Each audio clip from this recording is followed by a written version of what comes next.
31 তারিখ আরেকটি 5ই আগস্ট হতে যাচ্ছে।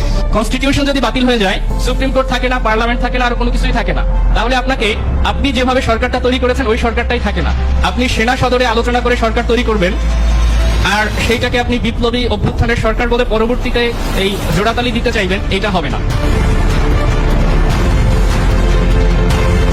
জুলাই গণ অভ্যুত্থানের পর আগামীর বাংলাদেশকে উন্নয়নশীল ও দুর্নীতিমুক্ত করতে শপথ গ্রহণ করেন 17 উপদেষ্টার সমন্বয়ে অন্তর্বর্তীকালীন সরকার। কিন্তু বর্তমানে দুর্নীতি, চাঁদাবাজি, সচিবালয়ের মতো গুরুত্বপূর্ণ স্থানে আগুন, বিশ্ব দরবারে দেশকে জঙ্গি রাষ্ট্র হিসেবে পরিচিত সকল অনৈতিক কার্যকলাপের কারণে ইতিমধ্যে এই সরকারকে অবৈধ বলে ঘোষণা করেছে গণ অভ্যুত্থানে অংশগ্রহণকৃত জনসমাজ।